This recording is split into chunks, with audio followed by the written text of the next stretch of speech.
मित्रांनो, सूरजची लाईफची स्टोरी ऐकून निकी तंबोळी पण झाली इमोशनल। आजच्या एपिसोडमध्ये तुम्हाला हे बघायला मिळणार आहे। तर निकी तंबोळीला सूरज हे म्हणाले की यार माझी ना एक GF होती माझ्या लाईफमध्ये, पण एक माझी गर्लफ्रेंड होती, त्यानं मला सोडून गेली, माझा ब्रेकअप झाला, त्यानं मला गुलीगत धोका दिला।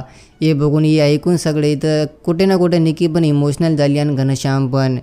इथं सूरजचं हे म्हणणं होतं की यार माझी एक GF होती, आमचं ना लव्ह मॅटर चालू होता, लव्ह स्टोरी चालू होती, त्यानं नाही का मला मग सोडून टाकली, कारण की त्याला एक गोरा लडका भेटला होता, मी त्याच्यासमोर थोडंसं छान नव्हतं म्हणून त्यानं मला सोडून टाकली आणि त्याच्यापाशी गेली। निकी तंबोळीने हे पण म्हणली यार तुला लव्ह स्टोरी पण झालती काय, तुला लव्ह पण झालतं काय? तर सूरजने म्हणले हां यार मला पण लव्ह झालतं, मात्र मला लय मोठा धोका दिला, त्याने मला गुलीगत धोका दिला असं मित्रांनो इथं सूरज पण म्हणू लागला।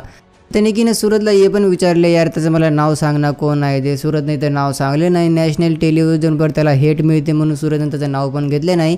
सूरजने हे पण म्हणला जेव्हा मग ब्रेकअप झालं त्याच्यानंतर मी खूप आसमान छुलो, मला नाही का मी स्टार बनलो, माझे गाणे वाजू लागले, मी गुलीगत धोका माझे डायलॉग फेमस झाले, मग मी लय मोठा स्टार बनलो होतो। मग निकीनं हे पण म्हणले मग तुझ्यापाशी त्यानं आली की नाही? तर सूरजचं हे म्हणणं होतं की नाही, त्यानं त्याच्या लाईफमध्ये खुश आहे म्हणून मी त्याच्यापाशी गेलो पण नाही, ते पण माझ्यापाशी आले नाही।